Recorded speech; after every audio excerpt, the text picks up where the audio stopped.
Mesdames, Messieurs, chers collègues, nous vous remercions sincèrement d'avoir bien voulu répondre à notre invitation à assister à ce point de presse qui se veut, de notre point de vue, un moment de vérité.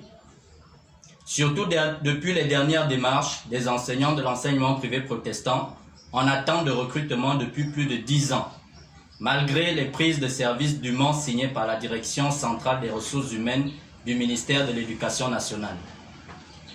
À comprendre pourquoi toutes les parties, aussi bien la Direction générale de l'enseignement privé protestant, qui est censée suivre nos dossiers, mais n'a rien fait pendant toutes ces années, mais s'est plutôt illustré dans du clientélisme et du marchandage de postes budgétaires. Et le ministère de l'Éducation nationale, qui se veut complice, car refuse de transmettre les dossiers à l'Éducation nationale, à la fonction publique, pour traitement, semble indifférente face à ce problème qui met plus de 200 familles dans la précarité totale. Comment comprendre que nous enseignons depuis plus de 10 ans, pour certains, sans salaire ni présalaire, en violation du statut général des fonctionnaires en ses articles 39 à 44. Pourtant, nos dossiers sont bien au ministère de l'Éducation nationale. Nous avons les premières prises de service signées par les autorités du ministère de l'Éducation nationale. Des présences au poste des établissements où nous sommes chargés de cours. Vu l'inefficacité des démarches entreprises par la Direction générale de l'enseignement privé protestant pour la résolution de ce problème, en effet, nous avions déposé nos dossiers auprès de la Direction générale de l'enseignement privé protestant pour un recrutement direct à l'Éducation nationale selon la convention qui lie l'État aux ordres d'enseignement confessionnel en matière d'éducation. Aussitôt déposée, elle se contentait de nous envoyer rapidement dans nos différents lieux d'affectation, nous rassurant du suivi rapide de nos dossiers. Le contrat qui nous liait prenait en compte la demande d'intégration dûment rédigée et déposée par elle-même au ministère de l'Éducation nationale. Et une aide financière de 150 000 francs par mois et par enseignant en attendant l'aboutissement heureux de nos situations administratives. Le constat de chaque enseignant est le même. Non seulement la Direction générale de l'enseignement privé protestant n'a signifié à aucun de nous l'évolution de nos dossiers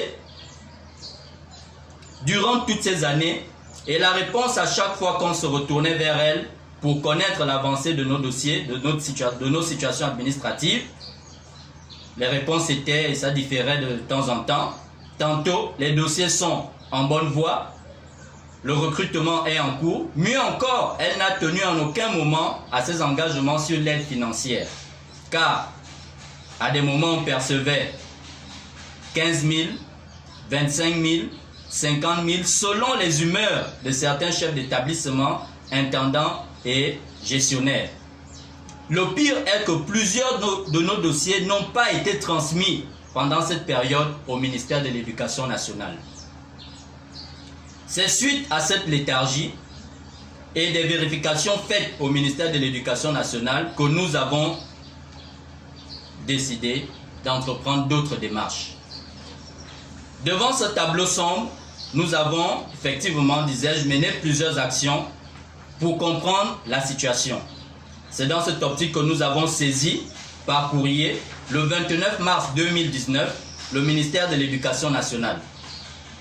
Après une longue attente sans réponse, nous nous sommes rapprochés de la centrale syndicale dynamique unitaire afin de présenter la situation. Elle a donc saisi les ministères concernés, ministère de l'Éducation nationale et de la fonction publique, par voie d'huissier le 9 mai 2019 en y déposant nos dossiers physiques.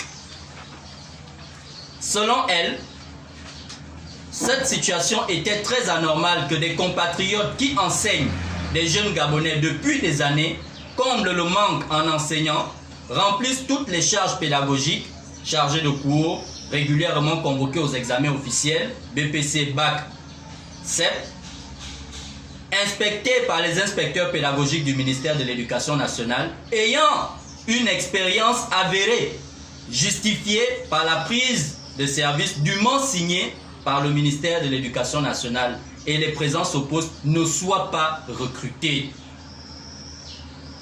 Vu que nos dossiers demeurent sans traitement à la Direction centrale des ressources humaines du ministère de l'Éducation nationale chargée de la formation civique depuis plus de 10 ans, les courriers des 29 mars 2019, 1er avril 2019, 31 octobre 2019, 8 et 26 novembre 2019, 5 et 18 mars 2020 et le 2 juin 2020, adressés au ministère de l'Éducation nationale et de la fonction publique pour régularisation de ces situations administratives, et des 5 et 15 avril 2019, 10 et 30 octobre 2019, 5 juillet 2019, 18 mars 2020 et 2 juin 2020, adressés à la Cour constitutionnelle, la présidence de la République, le président de l'Assemblée nationale, la présidente du Sénat, au président du Conseil économique et social et environnemental, à la primature et aux partis politiques,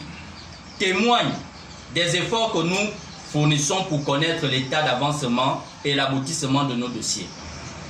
Il en ressort que tous ces dossiers demeurent toujours au ministère de l'Éducation nationale sans changement aucun.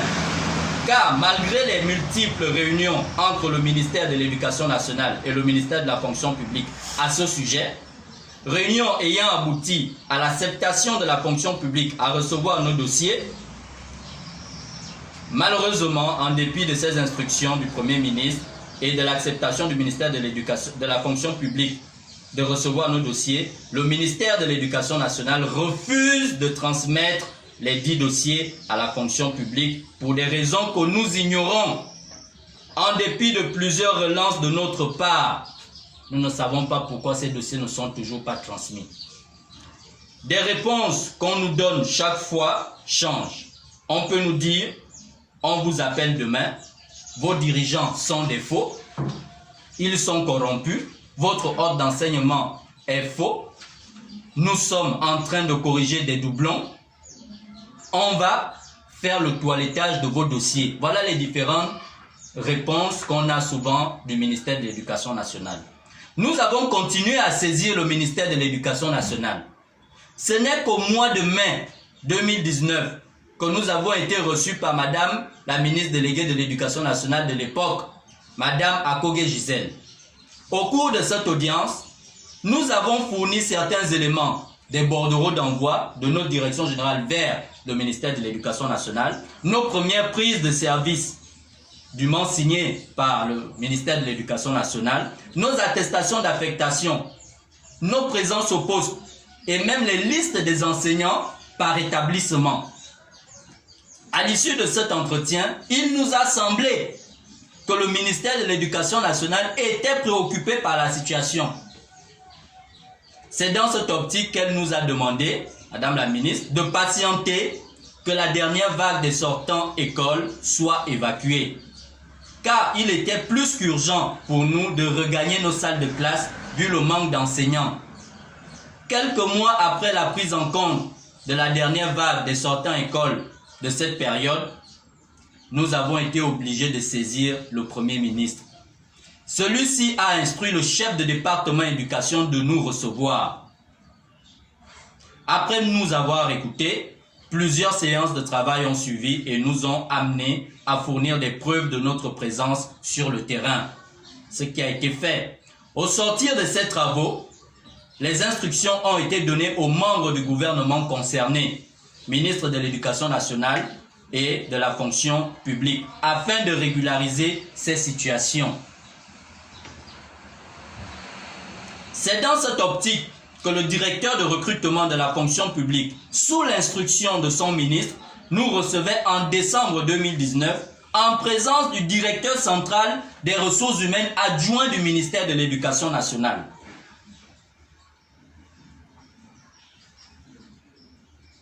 Excusez-moi. De là, le directeur du recrutement de la fonction publique a demandé au directeur central des ressources humaines adjoint du ministère de l'Éducation nationale de transmettre nos dossiers à la fonction publique, car le dit ministère est prêt à les traiter.